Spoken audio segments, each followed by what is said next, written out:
Kaya pagkatuloy mo kaya ikansa ng balat ko kaya talagang mapapray kaya mga kabangan mo siya padagos aning padagos-dagos na lang kaya pagservice padagos-dagos niya pagtupos sa kaya mo lagi siya talagang mo mapapray kaya hindi mo kalingaw kayo mga daw-daw ano sabi kasi magayon mo magaling siya rin matiwasay saan makabalik sa matiwasay kaya agad ka patawagan sa mga sana sabi mo sabi ka rin ang sibigay Amen.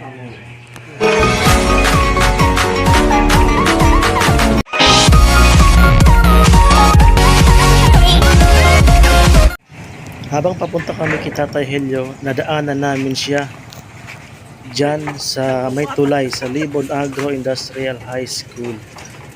So yan, tinulungan ko na kasi di makakyat din sa tulayan ko sa side. Paano kami sa inyo? Ano? Nagbuntunay ka? Sari galing? Namakali ka? Ano na siya pabangan?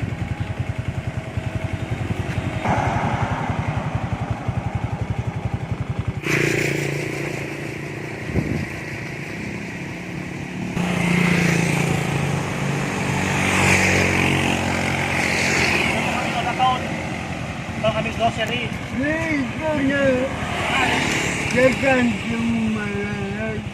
Okay na, doon kami ulaton. Mag-grocery muna kami.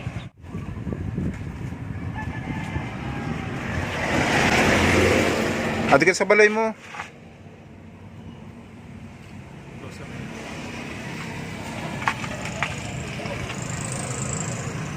Mana? Sabi ko, papulang di pagkaya kamu. Di naman.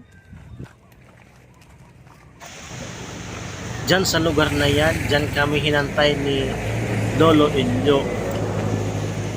Diyan namin siya binalikan at kami namili ng grocery para ibibigay natin sa kanya. Yang sidecar na gamit ni Lolo Elio ay hindi na po pantay, hindi na naka-align. So, pwede pong na-aksidente si Lolo Elio dahil sa tabingi na ang kanyang ginagamit na sidecar sa pangangalakal. So, medyo malayo-layo o malayo-layo talaga ang inalakad o napupuntahan ni Lolo Elio.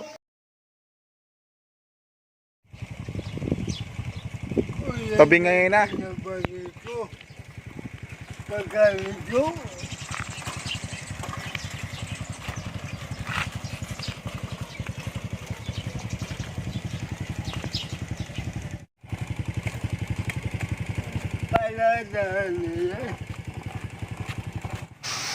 Nahirapan si Tata Helio na tumawid dyan sa maliit na tulay na yan papasok sa kanyang gate Kabitan mo na kayo. papunta sa bahay nila. Kaya tinulungan ko na para makatawid.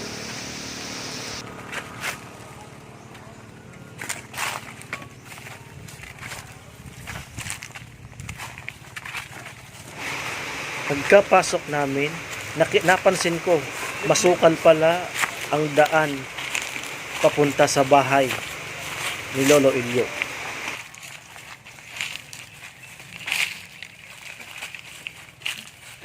Yan mga katabang.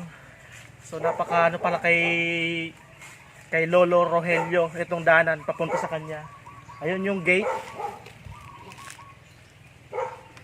Sa dulo pa yung bahay. So nakakatakot kasi baka may ahas o matapilok si Lolo Rogelio pag sa kanya.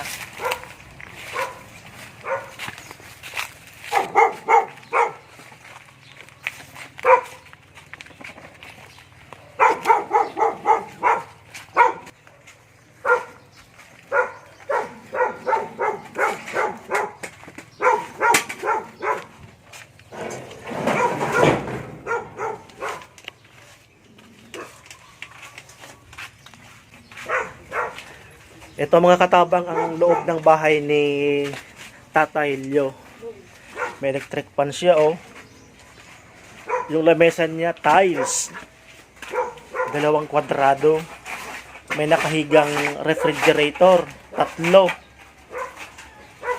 At saka isa pang electric fan, 2, 3 electric fan. Tapos heto po yung kwarto ni Tata Elio. Madilim, pero may kuryente po siya.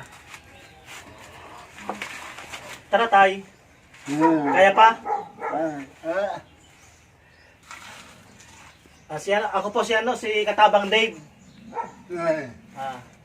Ikaw po ako yung kahapon. Yung nagano siya kahapon, nag-video. Yan mga katabang. Ito muli si Tatay Roelio. Nandito kami sa bahay niya. Malayo pala dito sa sentro poblasyon. Pero sakop pa ng Marayag. Barangay. Barangay Marayag. So, sisitay pa dito tayo pag-iba mo sa solo sa Kikadi. Nakaya ikang Tagalog, nakaintindi Tagalog. Mag-Tagalog na lang tayo. O para yung mga manonood natin, maintindihan tayo. Yung mga kapatid mo, saan? Doon sa Marikina. Marikina. Oo, sa Tiklan. Hindi naman ako pinakilala ng pulubi kaya ako siya Big Money. Yun ba yung pagawaan mga balat? Pagnood ko din. Di, pero po ilan po kayo mga kapatid? 4. 4. Ikaw yung panganay. Di, matuwa. At pangalawa ka sa mga kapatid. Hindi, pimilo ako. Primero, yung panganay. So, kahit pa paano naaano ka ng mga kapatid mo? Hindi. Hindi ka pinupuntahan dito.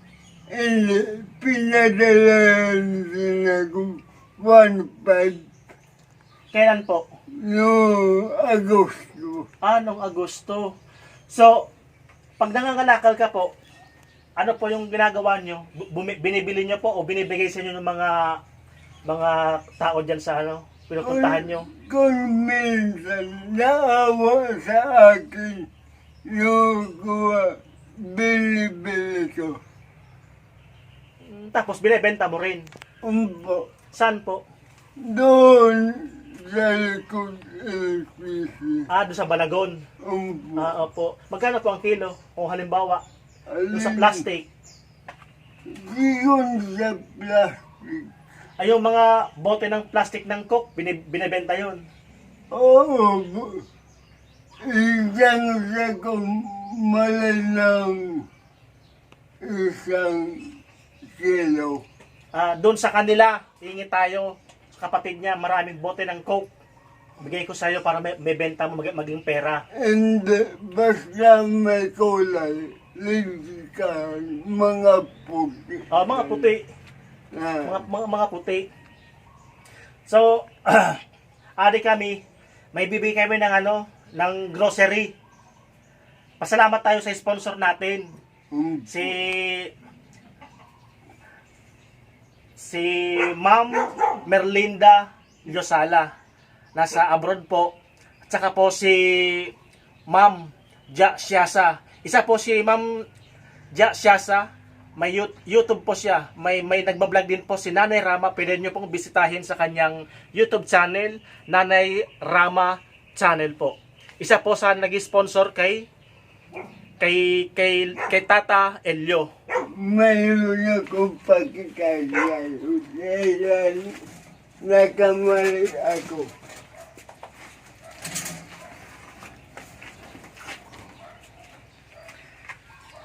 Mga katabang, napaka-positibo po ng pananaw ni Tata Elio. Kahit po ganun yung sitwasyon niya, pero kahit po si Tata Elio ganun, nagsusumika pa rin po siya para sa sarili niya, para buhayin ang kanyang sarili. Nangangalakal po sa sentro poblasyon ng Libon. Papunta po dito sa Barangay Marayag, bale po madistansya, milya din po yung layo. So may mga tao din po talagang handang tumulong. May mga nagbibigay din po sa kanya na tulong, paunti-unti po. So malaking bagay na po yung kay Tata Helio, yung mga nabibigay natin. So sana po patuloy po nating matulungan si Tata Helio. Sugo ako sundan mo. Kahit po sa maliit na paraan lang po, matulungan natin si Tata Helio. 72 years old po. Parang napakalakas pa rin po ni Tata Helio sa kanyang pangangatawan. Rogelio Malapo, Gregorio Marayag Libonalbay. Ito po yung ID ni Lolo Rogelio, alias Tata Helio. Yan, meron po siyang ID, makikilala agad. Kasi may kompleto po si Lolo. May mga ID, voters ID, at saka sa COVID pala to. Yan. Kumpleto ako. Kompleto ID si Tata Helio. So napaka, at yung paligid niya po malawak.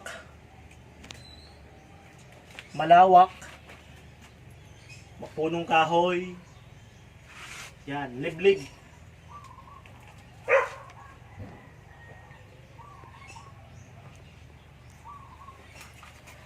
So, Tata Helio, may abot kami sa iyo kahit man lang sa konting tulong. Oo, thank you. Ayan. May kape, may gatas, may asukal na po yan, may biscuit, may mga dilata, Lucky Me. Yan.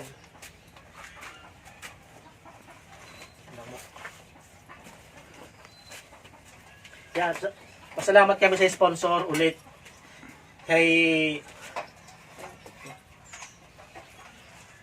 Ma'am Merlinda Yosala at kay Nane Ramat Channel. Yan.